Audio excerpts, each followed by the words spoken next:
साथियों नमस्कार, मैं राम अवतार शर्मा, आपका ज्योतिष मित्र।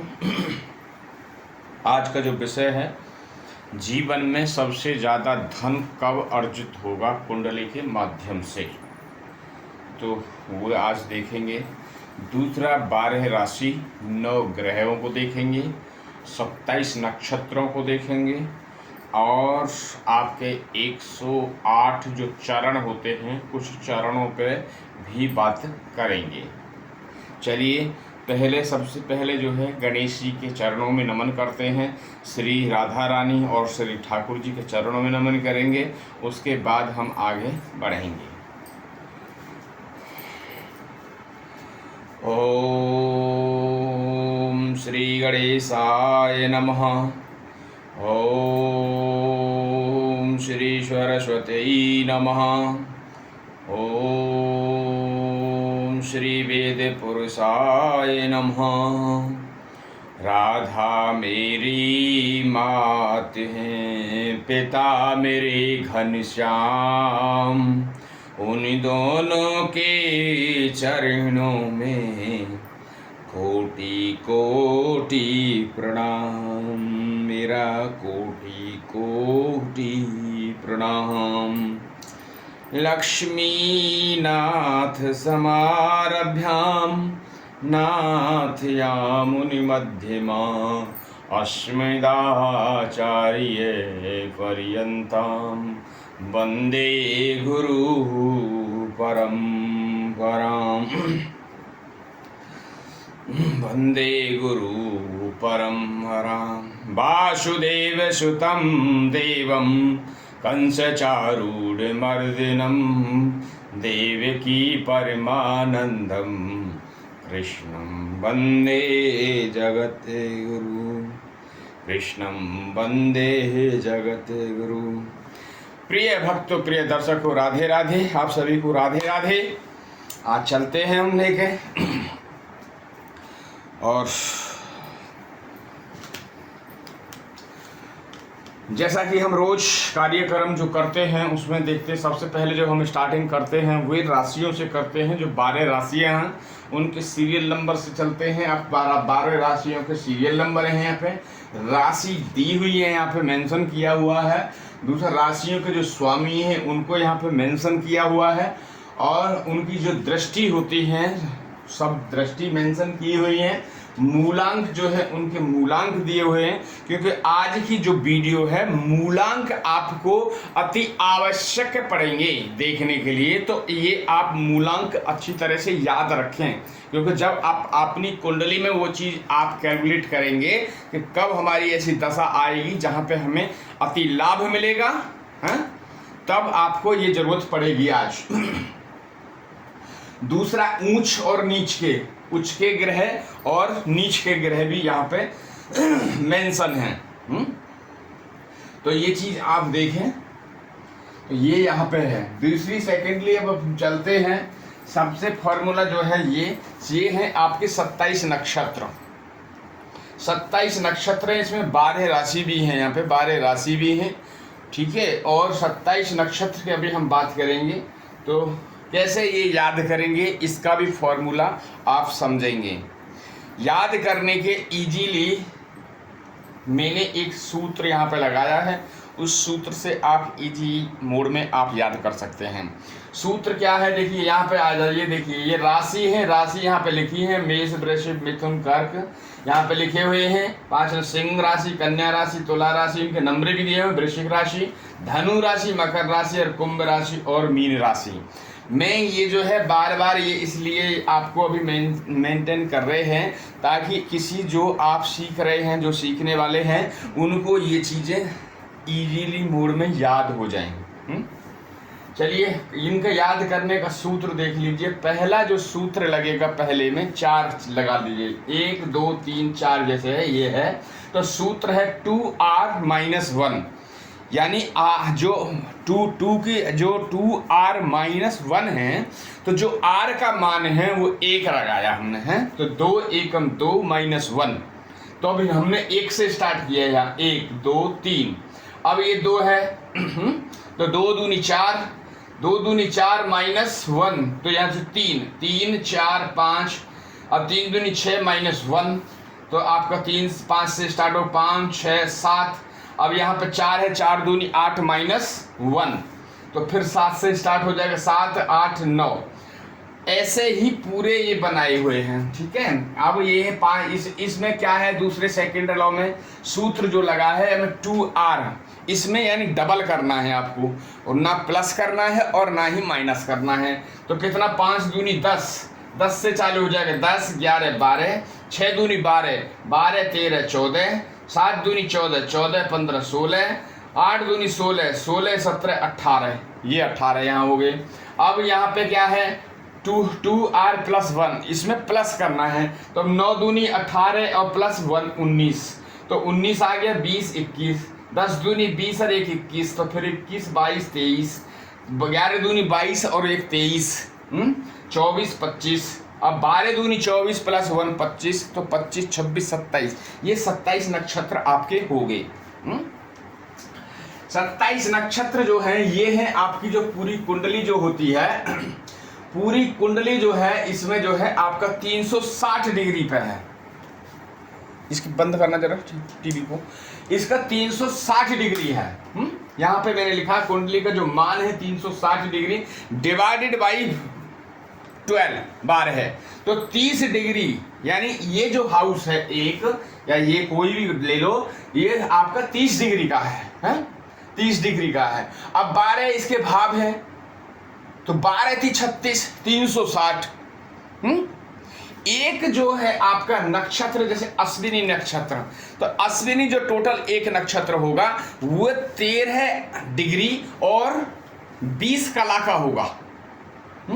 उसमें 4 चरण होंगे, 4 चरण होंगे उसमें।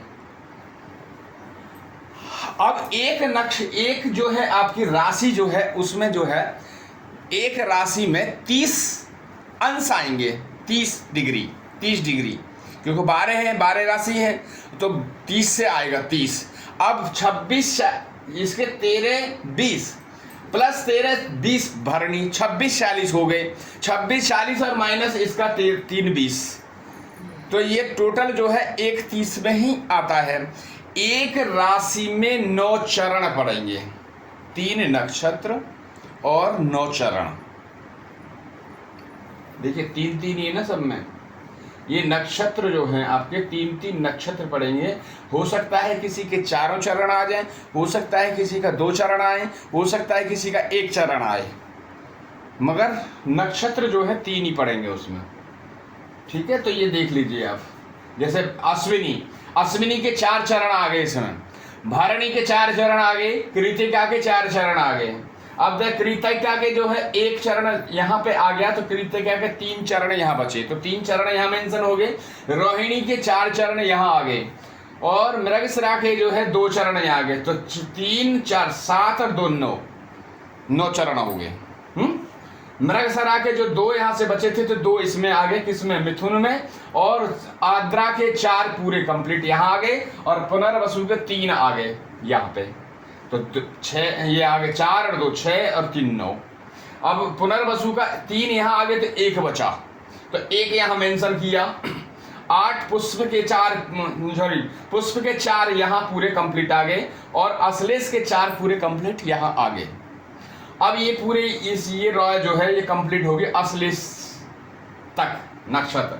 अब मघा के 4 इसमें आ गए कंप्लीट, पूर्व फाल्गुनी के 4 नक्षत्र इसमें आ गए हैं, और उत्तरा फाल्गुनी के 1 आ गए, क्योंकि 4 ये और 4 ये आपका 8 और 1 ये 9, तो टोटल 9 चरण हो गए। देन बात करते हैं आपका उत्तरा फाल्गुनी के, यहाँ पे 1 चला गया, तो 3 बचे, तो 3 यहाँ पे आपके मेंशन हो गए। अब हस्त के 4 यहाँ आ गए। चित्रा के आपके यहाँ से चाहिए हमें 7, ये हो गए, 3 और 4 7। अब 2 चाहिए, तो चित्रा के 2 यहाँ आ गए, तो चित्रा के 2 बचे, तो चित्रा के तुला में चले गए 2 चरण, तो 2 चरण यहाँ पे आ गए। आपके जो है स्वास्थ्य के जो है 4 चरण यहाँ आ गए। विशाखा के जो 4 चरण में से 3 चरण यहाँ आ गए, 1 चरण जो है आपका वृश्चिक राशि में चला गया, 4था चरण। विशाखा का 1 यहाँ आ गया, तो अनुराधा के 4 चरण यहाँ आ गए और ज्येष्ठा के जो है 4 चरण यहाँ पूरे कंप्लीट हो गए। अब बात करते हैं इसके मूल की। मूल नक्षत्र, ये मूल नक्षत्र जो है जिसमें 4 चरण आ गए और पूर्वाषाढ़ में 4 चरण यहाँ आ गए और उत्तराषाढ़ में 1 चरण यहाँ आ गया, तो टोटल 9 चरण हो गए। उत्तराषाढ़ के 3 चरण बचे, कौन सा? 2, 3, 4, तो ये आपके मकर राशि में आ गए। और जो सावन का जो 4 चरण और धनिष्ठिका के 2 चरण यहाँ आ गए, तो टोटल 9 चरण हो गए। अब धनिष्ठिका के 2 यहाँ थे, तो 2 यहाँ पे बचे, तो 2 यहाँ आ गए धनिष्ठिका के, और शतभिषा के 4 पूरे कंप्लीट यहाँ पे आ गए। अब पूर्व भाद्रपद का ये 3 यहाँ पे मानते हैं, ये 3 आ गए, तो बचा 1, तो पूर्व भाद्रपद का जो है 1 चरण यहाँ आ गया। उत्तरा भाद्रपद का जो है 4 चरण और रेवती के 4 चरण, टोटल कंप्लीट जो है 9 चरण यहाँ होते हैं। तो टोटल हमने जो बात करी अभी 9 नक्षत्रों, उसके बाद 27 नक्षत्र की बात करी, 12 राशियों की बात करी, 9 ग्रह की बात करी, यहाँ पर राशियां सब लिखी हुई हैं, और 108 चरणों की बात करी। अब 108 चरण हम नेक्स्ट कभी वीडियो में हम पूरे उनके पूरे 108 चरण के वो प्रभाव दिखाएंगे, उनके क्या क्या प्रभाव होते हैं बच्चे का जब जन्म होता है। कौन उसमें शाह बनेगा, कौन उसमें राजा बनेगा, कौन उसमें निर्धनी बनेगा, कौन उसमें चोर बनेगा, कौन उसमें क्या बनेगा, ज्ञानी बनेगा, विद्वान बनेगा, वो सब चीज़ें जो हैं वो आप लोगों को दर्शाया जाएगा। अब चलते हैं जो मेन मुद्दे की जो बात है कि लोग सबसे ज़्यादा जो परेशान रहते हैं वो धन को ही लेके सभी परेशान हैं। आप भी परेशान हैं, हम भी परेशान हैं, सभी धन को ही लेकर परेशान रहते हैं। तो वो हम जानेंगे कि हमारी कुंडली में या आपकी कुंडली में धन कैसे कब सबसे ज़्यादा अर्जित होगा, तो फिर आप उसी दिशा पे आप काम करेंगे। हमने ये 2 कुंडली रखी हुई हैं, अब हम 2 कुंडली ऐसी बनाएंगे कि जो सपोज हम ये आपके मकर लगन की पहली बना देते हैं और एक जो है मीन लगन की बना देते हैं, तो इनके हम आपको दर्शन कराएंगे, आपके मारक ग्रहों के भी, के मारक कैसे होते हैं, अति मारक कैसे होते हैं, ये भी हम समझाएंगे। और दूसरा इसका योग कैसे निकलता है, कैसे हम वो जानेंगे। क्या ये हमने फॉर्मूला दे दिया है कि जो जरूरत पड़ेगी तो हमें कलाओं की जरूरत पड़ेगी, जो भी मतलब प्लैनेट निकल के आएंगे उनके कला की लगाने की जरूरत पड़ेगी, तो कला हमने यहाँ पे ऑलरेडी मेंशन की हुई है। अब हम पहले कुंडली बना लेते हैं मकर लगन की, एक मकर लगन की बनाते हैं और एक मीन लगन की बना लेते हैं।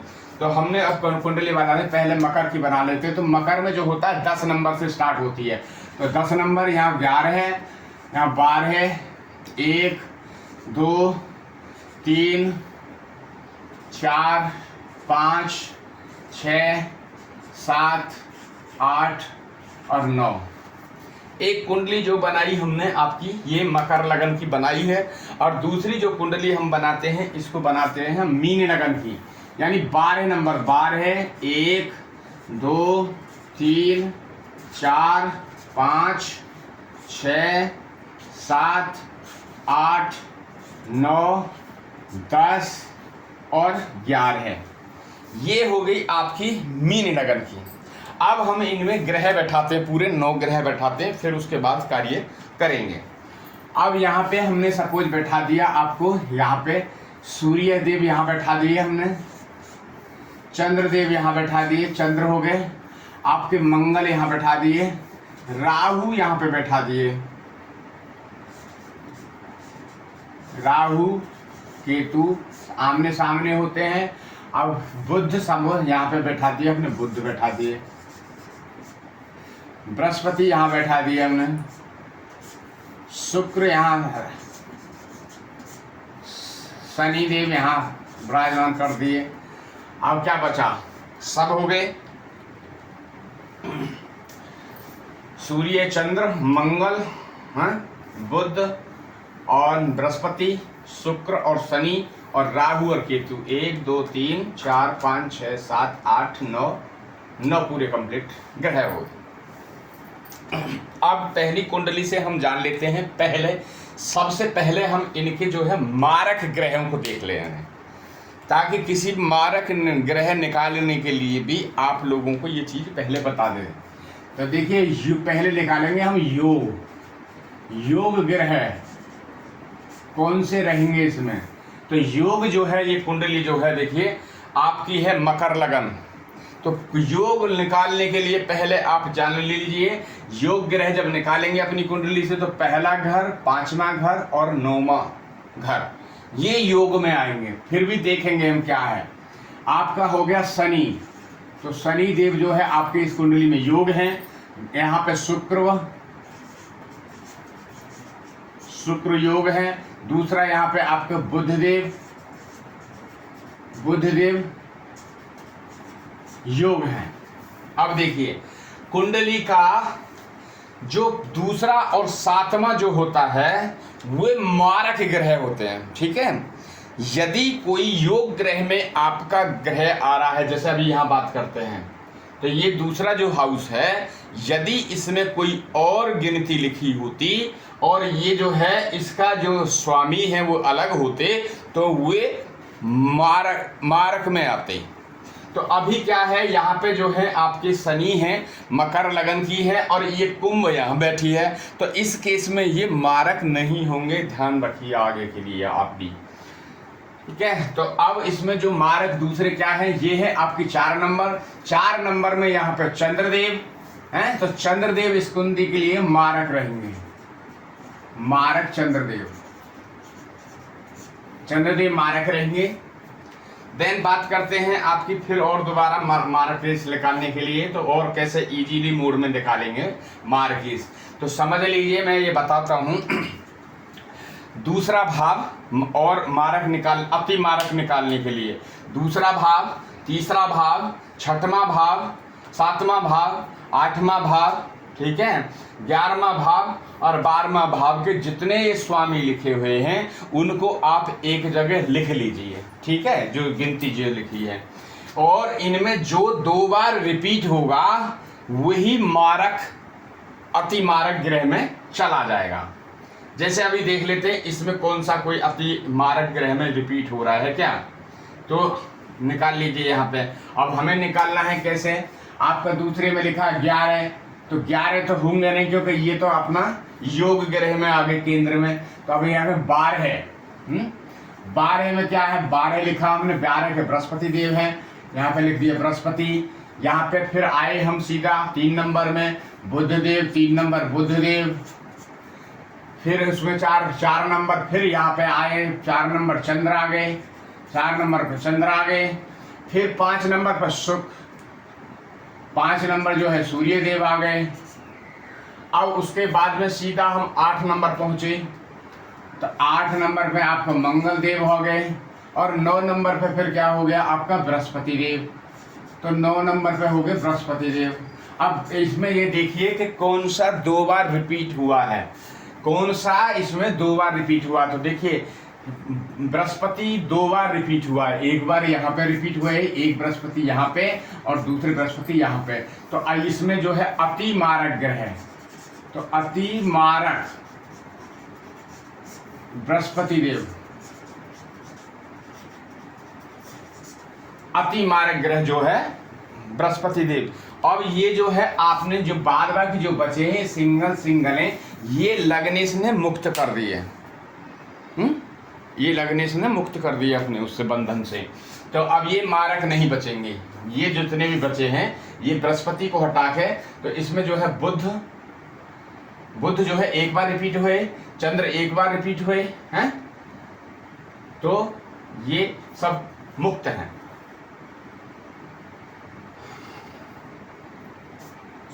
अच्छे नहीं बने।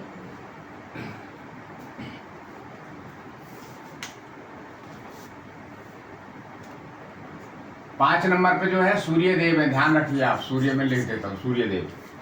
अब कर लेते हैं इसकी कैसे हम तो गणना करेंगे। गणना करने के लिए आपको ध्यान रखना है, देखिए पहला हाउस कब ज़्यादा धन अर्जित होगा तो वे आपको फॉर्मूला दिखाया जा रहा है, करके दिखाया जाएगा। तो पहला हाउस, पहले हाउस में जो गिनती लिखी है पहले हम उसको लिखेंगे। अब यहाँ 10 नंबर लिखा, इसके स्वामी कौन है, तो इसके स्वामी है शनि, तो हमने यहाँ लिख लिया। अब शनि फिर हमें यहाँ देखना है, शनि जो है यहाँ पे देखिए आप, शनि की जो कला हमें यहाँ पे देखनी है, उनकी मूलांक देखना है, सॉरी मूलांक हमें देखना है उनका शनि का। तो शनि का जो मूलांक है वो है आपका 1 मूलांक, 1 मूलांक शनि देव का है, शनि देव का जो है 1 मूलांक। अब हम आगे चलते हैं यहाँ से दूसरे हाउस पे। तो दूसरे हाउस में भी जो है आपकी गिनती जो लिखी हुई है यहाँ पे देखेंगे, पहला दूसरा, तो यहाँ पे 11 नंबर लिखा हुआ। तो ये इसके स्वामी कौन है, यहाँ के भी शनि देव हैं। तो शनि देव क्या है, उनकी मूलांक क्या है 1, उनका मूलांक 1 है। अब हम बात करेंगे 4th हाउस। 4th हाउस में कौन बैठा है, यहाँ पे बैठी है 1 नंबर गिनती, मेष राशि। मेष राशि हमने यहाँ रख दी मंगल देव। मंगल देव, मंगल देव जो है, मंगल देव का क्या है मूलांक 10। मंगल देव का क्या हुआ मूलांक 10। अब हमें चलना है नवम। नवम में कौन सी गिनती लिखी हुई है, 6 नंबर, यहाँ पे 6 नंबर। तो देखिए ये हो गया प्लस आपका ये हो गया। तो यहाँ पे लिखा है 6 नंबर, और 6 नंबर में क्या, 6 नंबर के स्वामी कौन है, बुध देव। और बुध देव का मूलांक कितना है 6। अब बचे हमारे यहाँ पे, तो फिर है आपका एक यहाँ पे। तब देखिए यहाँ पे क्या है 8 नंबर। 8 नंबर हमने यहाँ पे लिखा, तो 8 नंबर के क्या है मंगल देव। मंगल देव, तो मंगल देव का क्या है 10। तब टोटल कितना हो गया देख लीजिए। अब हमने लिया भाव, देखिए पहला भाव, देन दूसरा भाव, तीसरा भाव, 5वां भाव और आपका 11वां भाव। ये 5 भाव हमने लिए यहाँ पे, 1 2 3 4 5। अब आप लोगों को करना क्या है अपनी कुंडली में, इन सब का टोटल करना है। जैसे हम इसको टोटल कर लेते हैं, जो जो अंक यहाँ 10 नंबर है, दूसरे नंबर में 11 देखिए, ऐसे ही लिखा 1 नंबर है, चाहे आपका फिर यहाँ पे 6 नंबर है, और यहाँ पे फिर 8 नंबर है। तो हमने इनका टोटल किया 10 और 11 21, 22 और 6 28, 28 और 8 28 और 8 36। तो हमने यहाँ पे टोटल किया 36।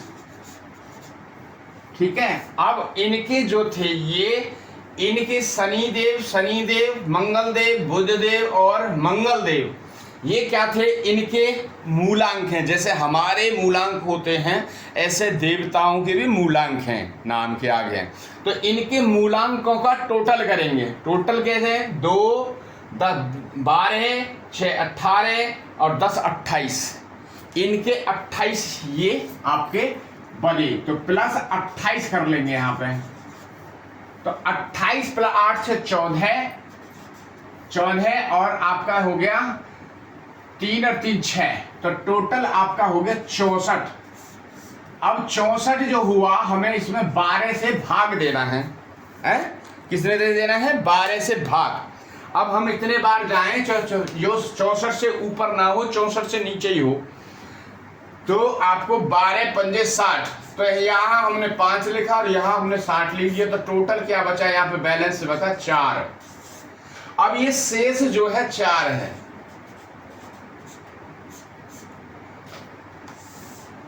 अब हम दूसरी की भी गणना कर लेते हैं, उसके बाद हम फिर आगे चलेंगे। अब यहाँ का जो शेष है वो 4 आया। अब यहाँ पे कर लेते हैं, अब यहाँ पे हम ग्रह बैठा देते हैं। तो यहाँ पे हमने बैठा दिए आपके चंद्रदेव, यहाँ बैठा दिए सूर्य देव, यहाँ बैठा दिए, और राहु और बुध देव यहाँ बैठा दिए, और केतु और बृहस्पति देव यहाँ बैठा दिए। तो अब कितने रह गए, अब मंगल जो है हमने यहाँ बैठा दिए, मंगल, फिर आपके बचे शुक्रदेव यहाँ बैठाए, और शनि देव को हमने इधर बैठा दिया। अब ये पूरे 9 की हो गई। 1 2 3 4 5 6 7 8 और 9 पूरे टोटल हो गए 9 ग्रह यहाँ अपडेट कर दिए। कुंडली हुई कंप्लीट। अब ऐसे ही हम इसका निकालेंगे। देखिए पहला भाव 12 नंबर गिनती लिखी यहाँ, तो हमने 12 लिखा। 12 के क्या है आपका बृहस्पति देव, यहाँ पे बृहस्पति देव लिख दिया। अब हमने क्या निकाला, पहला घर, दूसरा घर, दूसरे घर में क्या गिनती लिखी 1 नंबर, तो हमने यहाँ पे 1 नंबर लिखा। इसके हो गए आपके मंगल देव, मंगल देव हो गए। फिर हमने निकाला आपका चौथा हाउस, चौथा हाउस में कौन सी गिनती 3 नंबर, 3 नंबर के स्वामी यहाँ लिखे हमने क्या है बुधदेव, 3 नंबर के हुए बुधदेव। फिर हम चले आपका 9 नंबर, 9 नंबर में कौन सी गिनती लिखी 8 नंबर। ये 9 नंबर जो बोला जा रहा है ये हाउस बोले जा रहे हैं, जो भाव कहते हैं, हाउस कहते हैं, घर कहते हैं उनको, ये वो है 9वां घर। तो यहाँ पे 8 नंबर की गिनती, 8 के कौन हो गए फिर मंगल देव। तो ये कंप्लीट हुआ।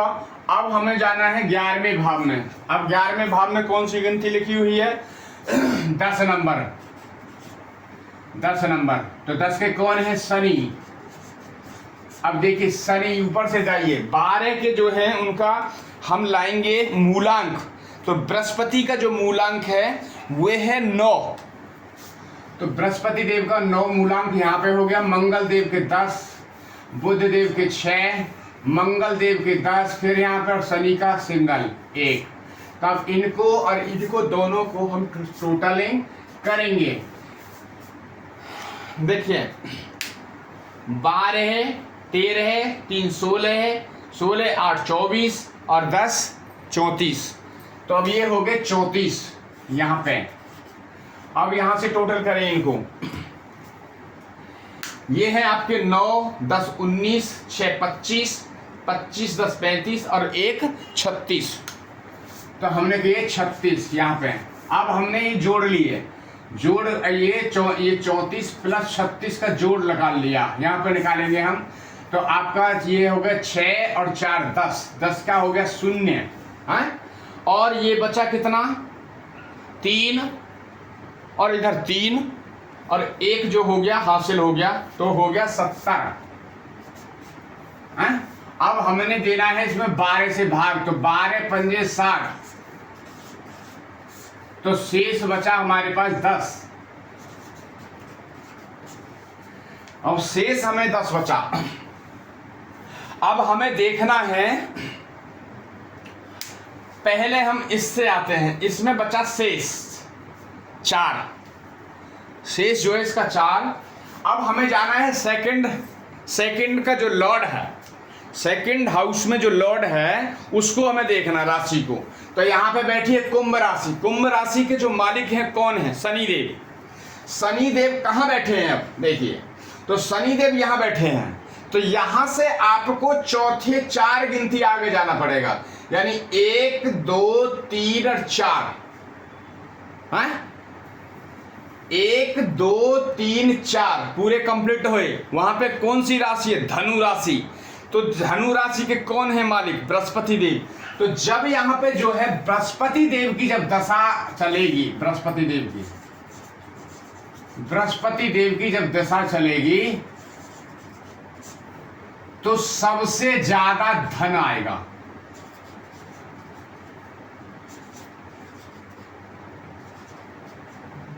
ज्यादा धन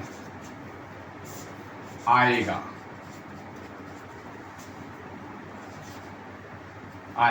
ठीक है। पहली कुंडली का देख लीजिए रिजल्ट क्या है। पहली जो कुंडली है आपकी, जब यहाँ पे शनि बैठे, इसके मालिक यहाँ पे लॉर्ड को देखना, सेकंड हाउस, जो सेकंड हाउस का लॉर्ड है वो कहाँ पे स्थित है, विराजमान है। वहां से आपको जो शेष बचा था, वहां से आपको 4 घर आगे जाना है, 1 2 3 4। तो ये आपका धनु राशि जब इस बृहस्पति देव की दशा और अंतरदशा जब चलेगी, और बृहस्पति देव आपकी कुंडली में मारक नहीं हुए, बृहस्पति देव आपकी कुंडली में मारक ना हो, क्योंकि अभी देखिए बृहस्पति देव अति मारक हैं, तो आपको इनके दान वगैरह करके इनको बैलेंस करना है, ताकि बृहस्पति देव की जब दशा आए पूजा पाठ करके, जो भी जिनको भी बृहस्पति देव की जो प्रॉब्लम आती है, तो जिनके दादा हैं, यदि जिनके दादा हैं वे अपने दादाओं की सेवा करें और साधु संत की सेवा करें, और जो मंदिरों पर जैसे बुजुर्ग पंडित जी वगैरह हैं उनका आदर सत्कार करें, तो आपके जो है बृहस्पति देव ठीक होने लगेंगे।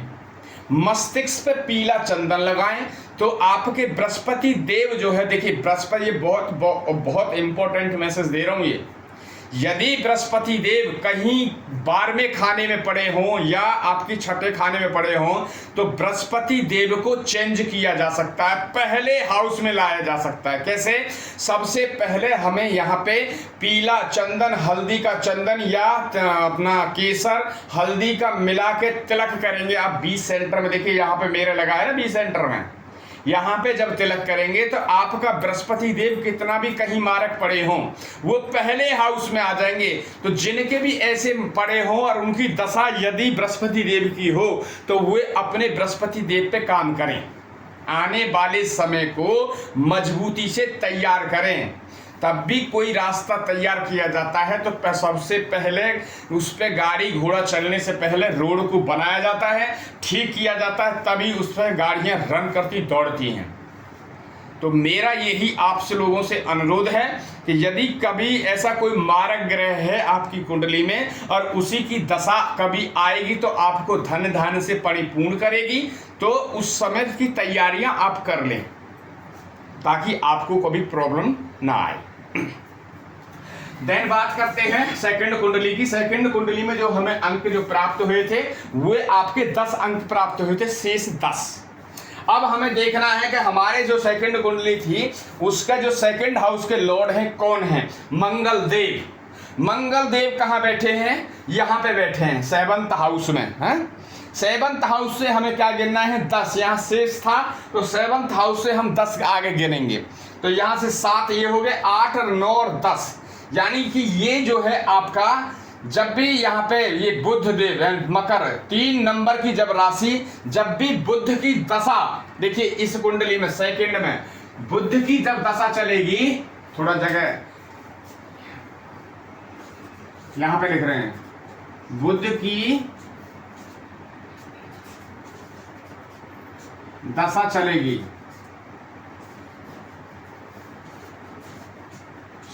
तो धन अच्छा आएगा।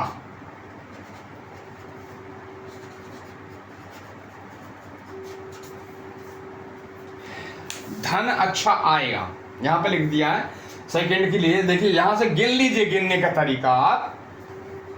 यहां शेष था 10, सेकंड हाउस से मंगल देव यहां मतलब की राशि है मेष लगन, मेष के जो ओनर हैं वो हैं आपके मंगल देव।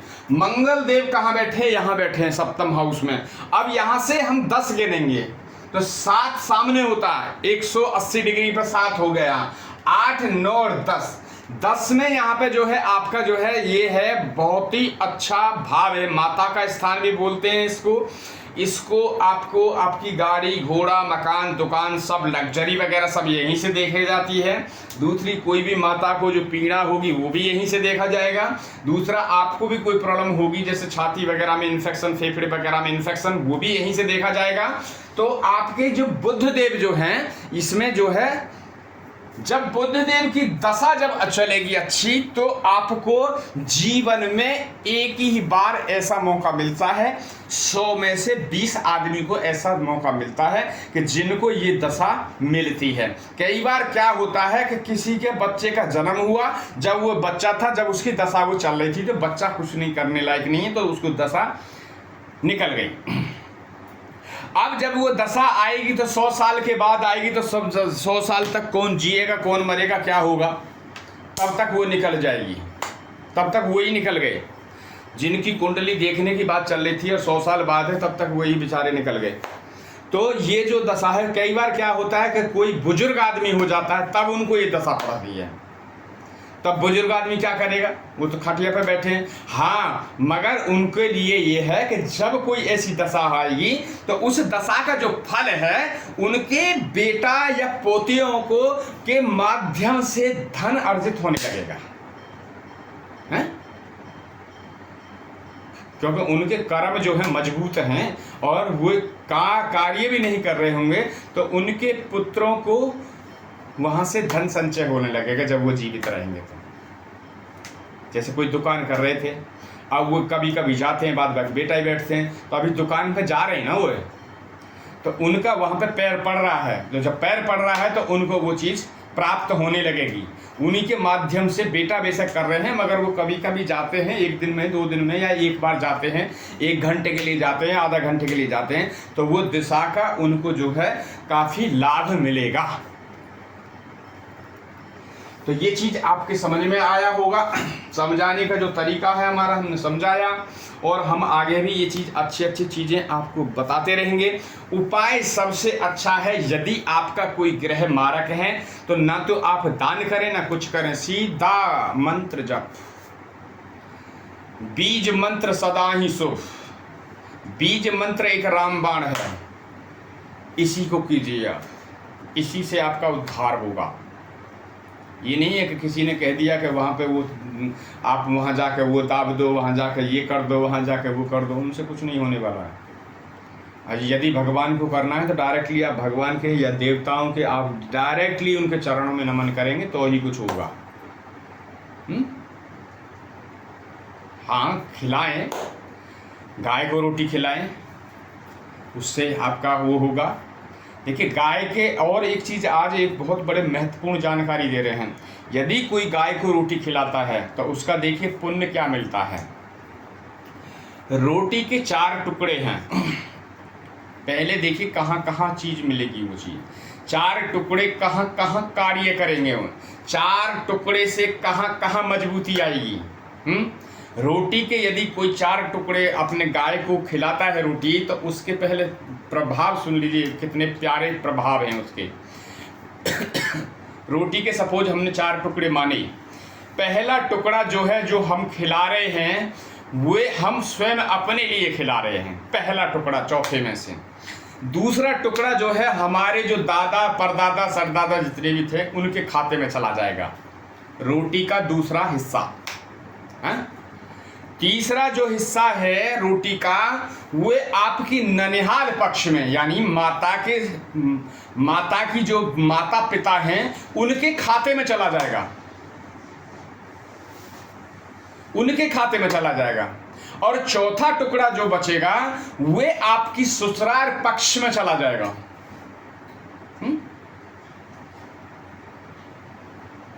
तो रोटी का जो है, गाय की रोटी का महत्व तो है ये है। तो रोटी जो गाय की है अति आवश्यक है निकालना। ध्यान से सुन लीजिए, पहली रोटी गाय की, सबसे लास्ट वाली रोटी